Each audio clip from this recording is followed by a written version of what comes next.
Para lang mas maintindihan ng ating mga kababayan, kapag sabay umusad yung impeachment trial at dun nga sa proseso sa ombudsman, ano po yung maaaring maging parusa, sir, sa pag na-convict si VP Sara, kung sakali lang, sa impeachment trial at kung ma-convict din siya dito nga sa proseso naman ng ombudsman. Just for context lang po sa ating mga kababayan, kasi baka sabihin nila, bakit may dalawang proseso pang nagaganap, para lang maintindihan yung pagkakaiba nung magiging resulta kung sakali. Okay. Sa impeachment trial po, dalawa lamang ang po pwedeng maging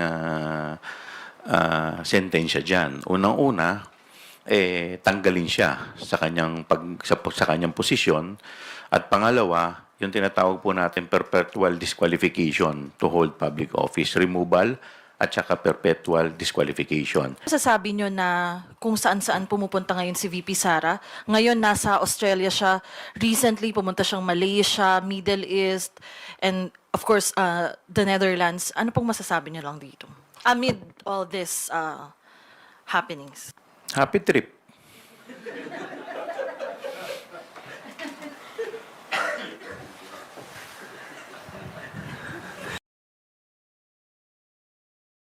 Susubukan ko pong sagutin ang inyong mga katanungan. So, siguro pwede na po nating simulan. Thank you, Chairman Joel. For today's first question, let us acknowledge Rosalie Cus from UNTV. Good morning po, Kong. Today po yung deadline ng Senate Impeachment Court sa kampo po ni VP Sara sa inisyu na writ of summons. Do you expect her camp to comply? Yun naman po yung normal process dahil binibigyan sila ng non-extendable period of 10 days to file their answer, at kami naman ay bibigyan ng non-extendable period of 5 days to submit our reply. So, I think magko-comply naman sila. Ano pong significance ng compliance ni VP Sara dun po sa writ of summons? Well, malaking bagay po to dahil sa normal po na proseso, pag nagkakanda ka ng pre-trial, nakapaloob dito sa mga answers yung kanilang mga ebidensya, yung mga depensa, at pag nagkanda ka ng pre-trial, doon minamarkahan yung mga exhibit ninyo, mga annexes ninyo. Kaya kung hindi siya makakapag-submit, wini-waive niya yung kanyang karapatan para makapag-submit ng maayos na reply. But in this case, since this is a sui generis at marami tayong mga nakikitang mga kakaiba, no, na kung minsan ay wala sa rules, siguro tignan po natin kung ano yung mga magiging hakbang na susunod. Pero po, meron po bang magiging epekto sa House Prosecution Panel ang non-compliance ni VP Sara sa writ of summons? Well, pag-aaralan namin kung ano yung kanilang magiging susunod na hakbang kung sakasakaling hindi sila magsasubmit. Pero kami sa prosecution, tuloy-tuloy lamang kami, at kung ano man yung magiging aming susunod na hakbang, sisiguraduhin namin na hindi ito makakaapekto sa aming pagpepresenta ng mga ebidensya. Regarding naman po sa directive po ng Ombudsman na mag-file po ng counter affidavit si VP Sara at ang respondents dun po sa allegations ng misuse ng confidential funds, kayo po yung complainant as the chairperson ng House Committee on Good Government and Public Accountability and isa po sa miyembro ng House Prosecution Panel. Meron po bang issue kung kayo ang main complainant dun po sa mga allegations ng irregularities na reklamo sa Ombudsman? Wala naman ako nakikita pong problema. Siguro ginawa lamang po ng ombudsman ay inaksyonan nila yung committee report na sinumite po namin sa plenaryo, at ito ay inadapt ng plenaryo. Ito ay welcome development sa amin dahil kung maalala po ninyo nung November sinasabi po ng ating ombudsman na wala siyang nakikitang violation ng ating vice presidente. So sa pag-akto nila dito sa ating committee report, maaring nag-iba na ang kanilang opinion dito. Bagamat dun sa isinumite naming committee report, hindi pa nakapaloob dito yung mga ebidensya namin. Kaya this is masasabi namin na parang mabilis din yung naging pangyayari. Kasi kung maalala po ninyo, noong June 10, nung inadapt ng Congress ang committee report at na-submit namin, natanggap ito nung ombudsman nung June 16. At nung June 19 or 3 days thereafter, pinasasagot na agad ang ating vice presidente. So medyo nagulat lang kami, but maaasahan po ninyo na kami naman ay magko-comply dito. Kung sakasakali naman pong mag-submit ng kanyang counter affidavit ang respondent, kami naman ay humihingi ng ilang palugit para makapag-submit naman ng aming reply. So we will cooperate. Last on my part na lang po. Although you welcome this development, yun pong ilang mambabatas ay nag-issue ng concern. For example, House Deputy Minority Leader Franz Castro, nagbabala po siya ng whitewash dito po sa kinakaharap na reklamo sa Ombudsman ni VP Sara, given that the Ombudsman is a Duterte appointee. And also ML Party List Representative-elect Leila de Lima warned of sinabi niya po na out of character ni Ombudsman Martires yung pag-aksyon agad dito po sa reklamo. Do you share the same concern? Well, masasabi po natin na na-surprise din kami dahil sa ganitong sitwasyon. Maalala ko nga po kasi ito pong ating Vice President ay impeachable officers.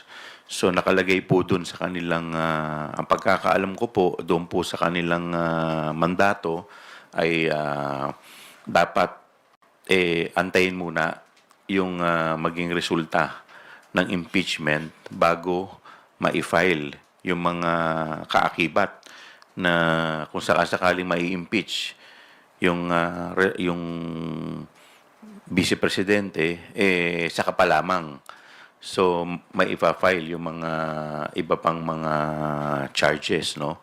Kaya medyo nasurpresa rin kami sa bilis ng trabaho ng ating ombudsman. But just the same, ito po'y wini-welcome namin at kami ay makikipag-cooperate fully.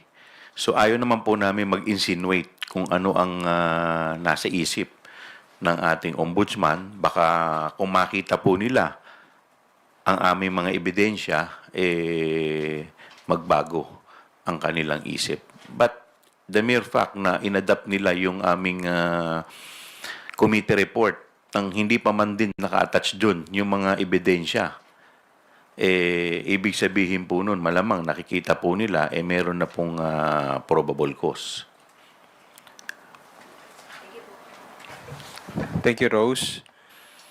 Sai Chua from Congress TV is now recognized. Hello, sir. Good morning. Sir, balikan ko lang po, no? Nagbigay ng 11 steps of impeachment proceedings si Attorney Reginald Tonggol. At ayon po sa kanya, on time or pasok po sa timeline yung pong impeachment proceedings.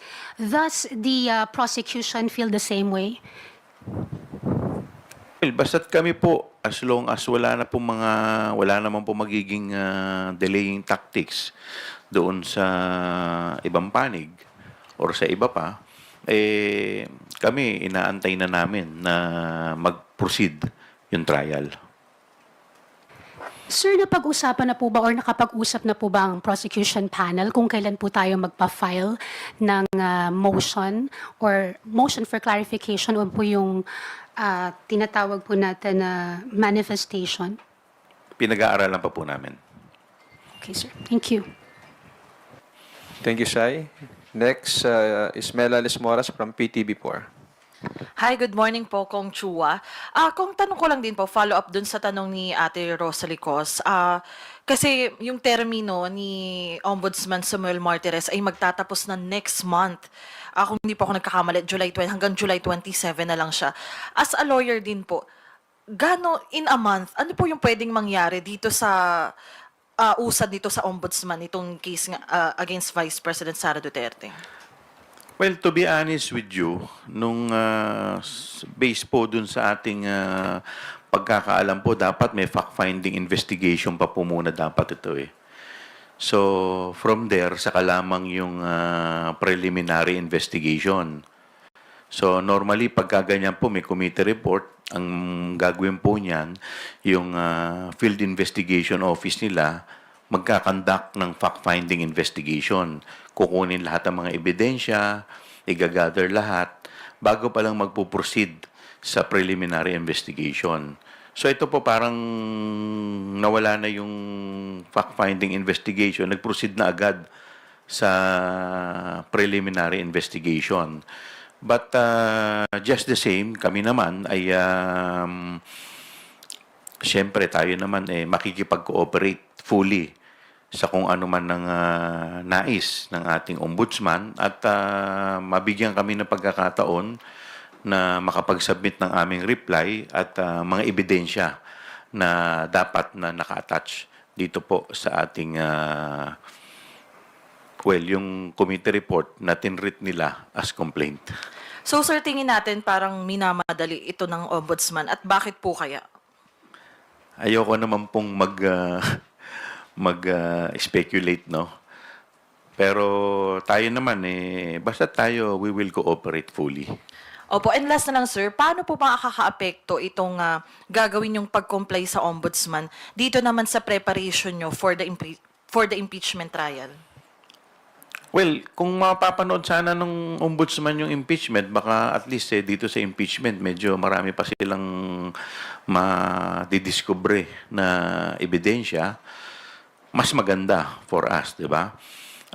But just the same, kung talaga namang ipupursige agad nila to, so kami naman, kahit naman sabay, makikipag-cooperate naman po kami. We will make sure na pareho yan ay aatinan po namin. Opo, last na po, sorry sir. Para lang mas maintindihan ng ating mga kababayan, kapag sabay umusad yung impeachment trial at dun sa dun nga sa proseso sa Ombudsman, ano po yung maaaring maging parusa sir sa pag na-convict si VP Sara, kung sakali lang sa impeachment trial at kung ma-convict din siya dito nga sa proseso naman ng Ombudsman, just for context lang po sa ating mga kababayan, kasi baka sabihin nila bakit may dalawang proseso pang nagaganap, para lang maintindihan yung pagkakaiba nung magiging resulta kung sakali. Okay.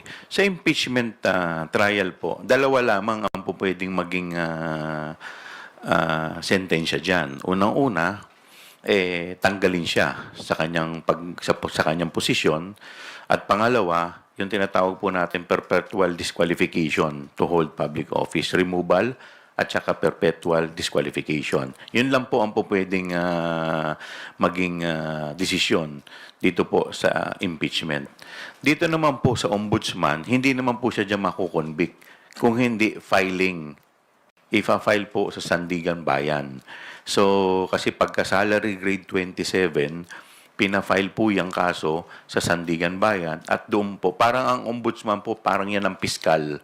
Yan ang tatay yung piskal, titignan ko may probable cause yung kaso o may basihan, at pagkatapos po niyan, pag nakita po nila na may probable cause o may basihan, isasampa po yan sa Sandigan Bayan para magkaroon po ng trial. So dito po, ang magiging sentensya na po dito sa Sandigan Bayan, it's either kung mapatunayang wala kang sala, ma-acquit ka, or kung meron, meron po itong kaakibat na imprisonment. Salamat, Mela. Let's hear the next questions from Tina Panganiban Perez of GMA7. Good morning po, sir.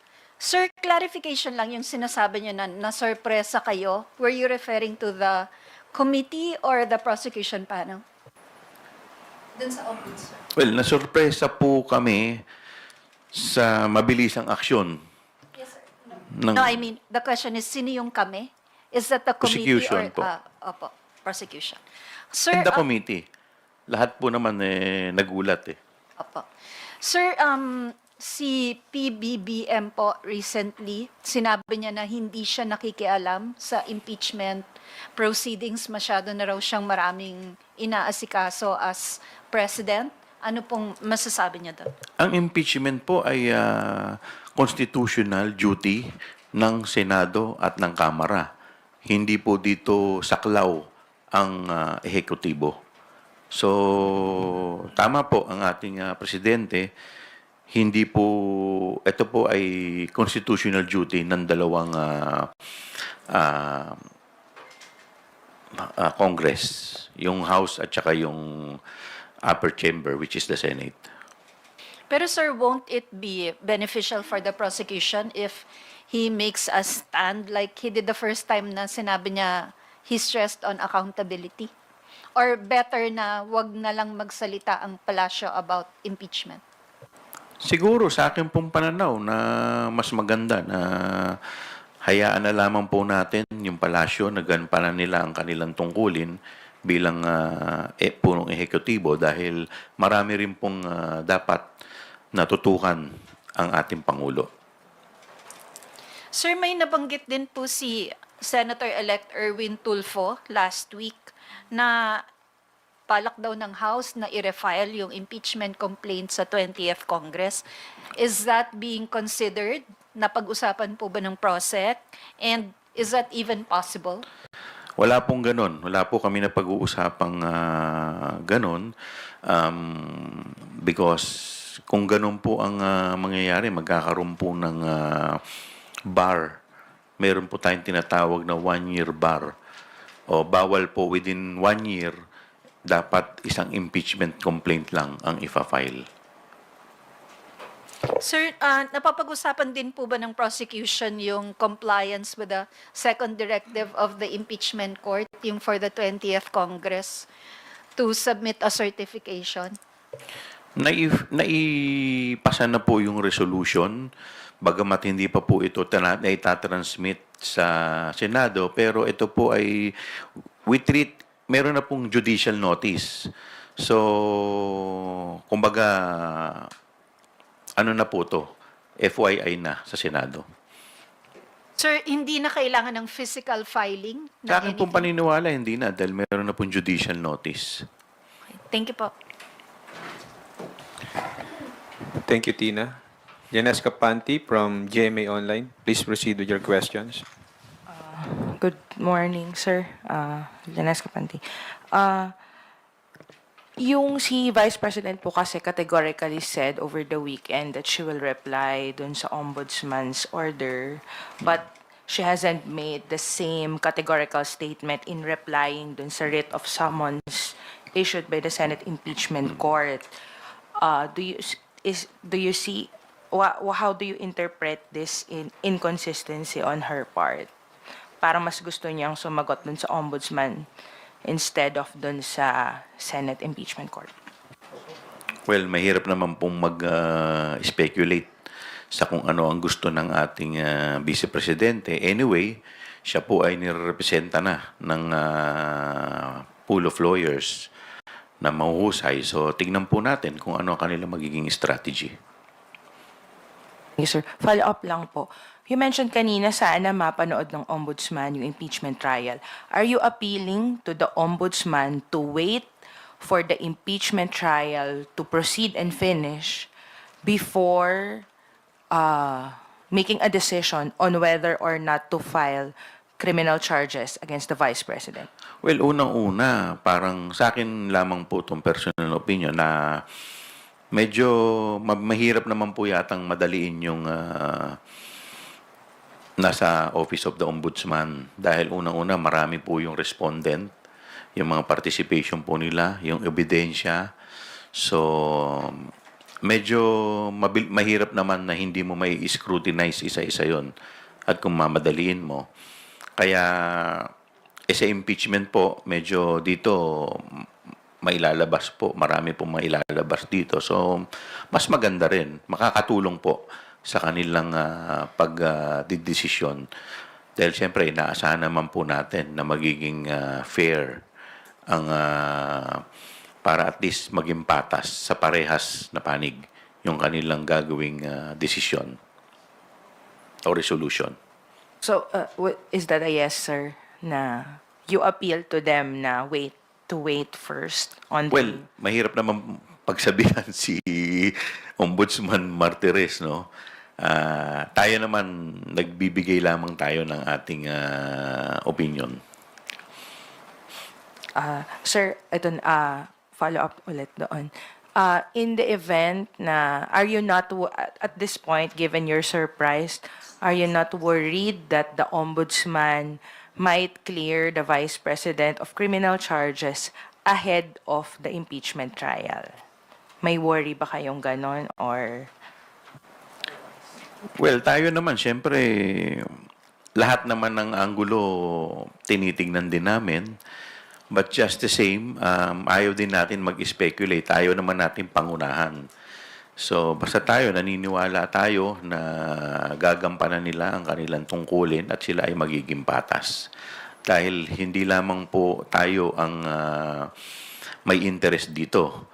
Ito po ay inaantay ng taong bayan. At yung taong bayan po ang pinaka nakatutok dito. Thank you, sir. That's all on my part. Thank you. Thank you, Lanesca. Earl Tobias from IBC 13. Sir, good morning. Follow-up lang din po sa question na yon kasi incoming House Impeachment Prosecutor Congresswoman De Lima said na kung ibabasura nga ng ombudsman yung reklamo, maaaring gamitin ng kampo ni VP Sara Duterte yung kaso para pahinain yung kaso ng prosecution. May bearing po ba yung ganong worry as of now? Yung dalawa po kasing, yung kaso po na nasa ombudsman, ito po ay dalawang article lamang sa 7 articles ng impeachment. So marami pa rin naman mga pupwedeng maging basis. Pangalawa, yung weight of evidence ay magkaiba po. Dahil sa criminal, ang ipoprove mo dyan is guilt beyond reasonable doubt. Medyo mas mabigat po. Unlike dito po, sa impeachment, ang tinatry po kasi dito is yung conduct ng public official while in office. So medyo magkaiba po yung dalawang yon. So ako naniniwala na bagamat marami ang nag-worry, pero kung makikita lamang ng ating kagalang-galang na ombudsman ang ebidensya dito po ay baka magbago po ang kanilang isip. Follow-up, sir. At welcome development nga po itong ginawa nila kasi kung maalala ninyo, noong November, sinasabi po ni Ombudsman Martires na wala siyang nakikitang acts na dapat pa nilang imbestigahan. Eh ngayon, sa committee report pa lamang, wala pang naka-attach na ebidensya, binigyan na nila agad ng pansin. At mabilis. Sir, on that other side of the matter lang din, sabi nyo nga po, mahirap naman na pangunahan yung ombudsman with their process. If at any case, the ombudsman find enough evidence and file before the Sandigan Bayan cases versus BP Sara Duterte na halos kasabay ng impeachment trial, would that now strengthen the cases and the articles of impeachment to be presented by the prosecution team? Well, kung ifa-file, edi mas lalong mabigat 'yun dahil sabi ko nga mas mabigat ang hinihingi ng criminal case dahil guilt beyond reasonable doubt to.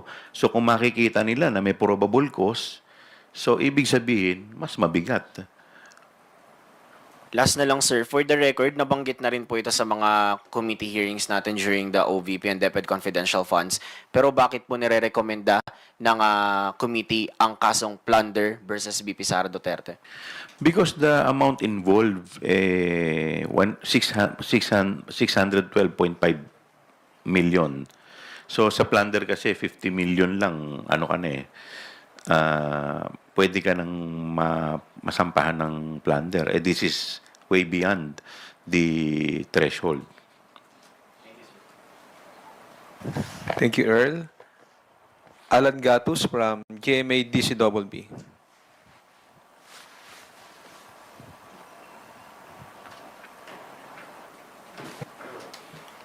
Hello, Congressman. Sabi niyo nga ayaw niyong pangunahan no, kung ano man yung magiging desisyon ng ombudsman. Pero kung sakali ba na mabasura itong kaso na sinisimulan na ngayon ng ombudsman na talakayin dahil nga pinag-comply na itong kampo ni BP at sakali na mabasura, wag naman sana yung kaso, may ibang paraan pa ba na pwedeng gawin ang kampo ng prosecution at the same time, hindi kaya ito papasok sa double jeopardy dahil nakapagsampa na ng reklamo? Well, para pumasok sa double jeopardy, dapat na ano ka na muna na-arraign ka na eh. So, hindi naman to papasok sa double jeopardy. But, of course, it will create an impression to the public, di ba? So, yung impression sa public ang medyo hindi natin alam kung ano yung magiging epekto nito. But, tayo naniniwala na sana gampanan ng ombudsman ang kanilang tungkulin. Panghuli na lang po, no? Sa tingin nyo ba ay tatapusin sa mabilisang panahon ni Ombudsman itong kasi by July 27 tapos na po termino nitong si Ombudsman Martires. Dahil nasimulan niya na to, sa tingin nyo ba ay sabi nyo nga nasorpresa kayo? Tatapusin ito, baka bago pa magsimula nga yung impeachment, tapos na rin yung kaso at tapos na yung boxing pagdating sa ombudsman na Congressman. Alam mo, meron ako kasing isang concern lang dyan. Dahil meron po isang kaso, yung Ombudsman versus Court of Appeal, kung saan sinabi po dito ng ating kagalang-galang na Korte Suprema na yung mga impeachable officers kagaya po ng Ombudsman, bago po sila makasuhan, dapat i-impeach muna sila. So, hindi ko alam kung paano ito i-reconcile dito po sa case po ng ating Vice Presidente. Kung sakasakali na ilabas nila muna ang desisyon bago lumabas ang desisyon ng impeachment court. Thank you, Alan. We will take the next question from Bibian Gulia of ABS-CBN2. Follow-up lang po dun sa question ni Alan. Ito po bang na-mention ninyo, na concern ninyo at yung basis na Supreme Court decision, will you put this into writing and submit it before the Office of the Ombudsman? Well, sa ngayon, nasasubmit po namin yung reply.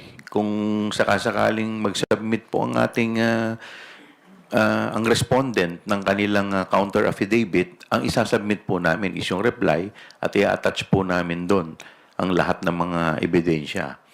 So, tingnan po natin kung ano ang magiging diskarte po ng namin kung sakasakali. Thank you. May I also get a categorical answer lang if you think that yung kung halimbawa i-dismiss ng Ombudsman itong case against the Vice President, tingin nyo ba hihina yung kaso ng impeachment, at least for the articles concerned? Hindi naman hihina.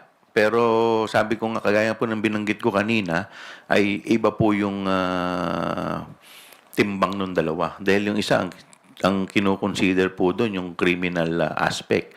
Dito sa impeachment, ang kinoconsider dito ay yung conduct ng ang hinihir dito is yung conduct ng ating Vice Presidente. Thank you po.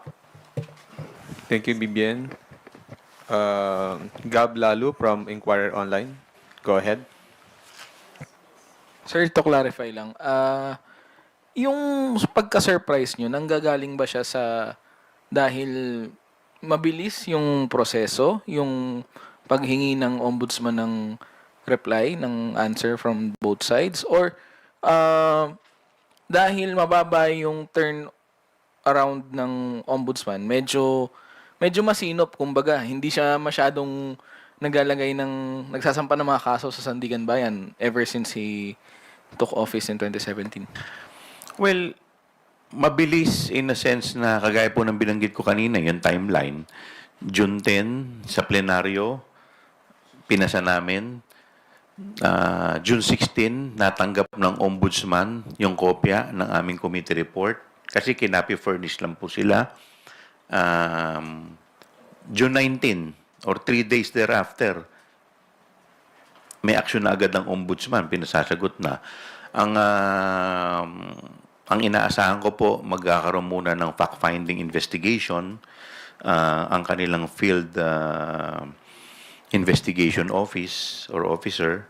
And then after that, pagkatapos nilang buuin yung mga ebidensya, saka pa lamang mag-proceed sa preliminary investigation. So dito po kasi, lumaktaw na agad, dumiretso na agad sa preliminary investigation. Considering na yung committee report namin ay wala pang naka-attach na ebidensya doon, except yung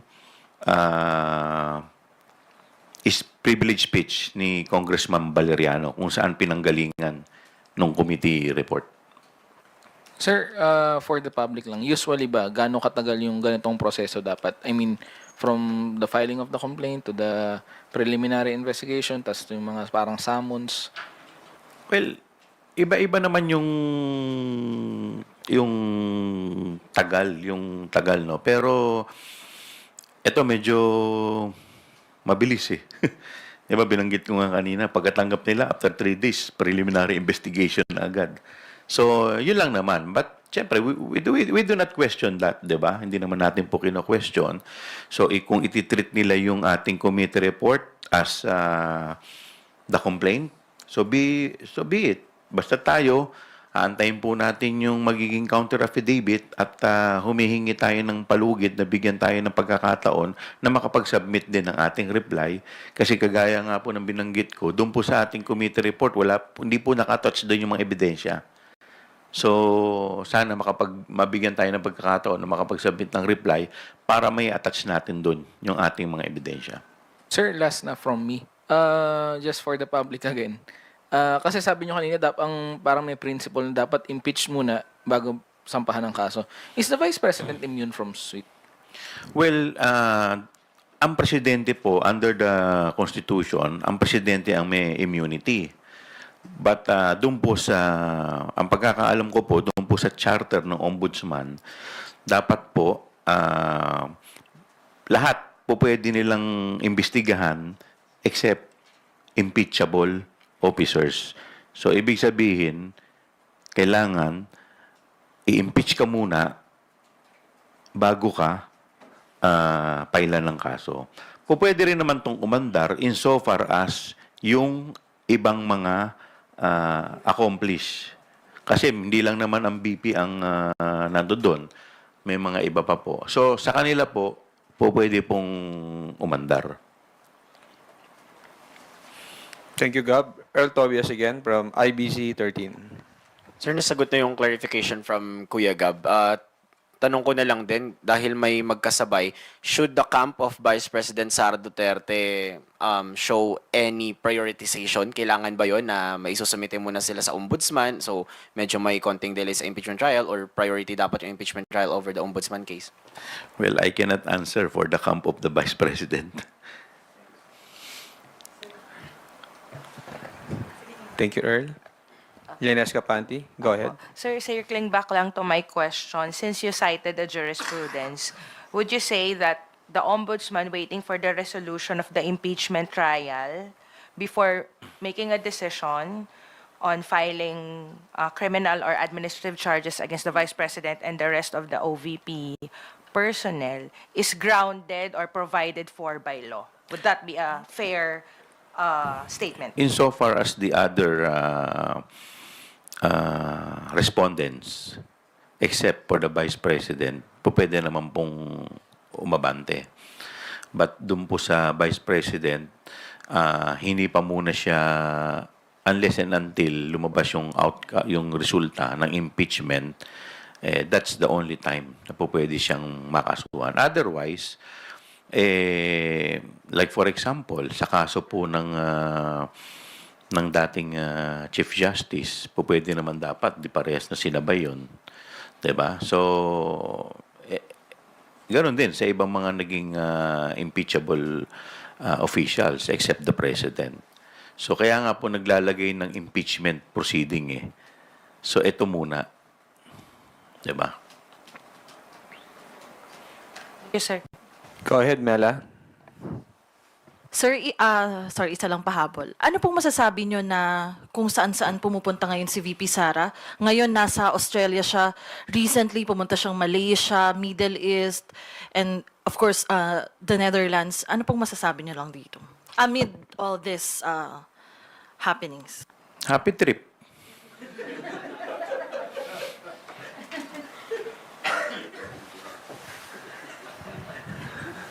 Are there any further questions from the media? If there are no more questions, we will hear the closing remarks of Chairman Chua. Maraming salamat po sa pagkakataon na masagot po ang inyong mga katanungan. Sana po nasagot ko po ito ng maayos. Maraming salamat po.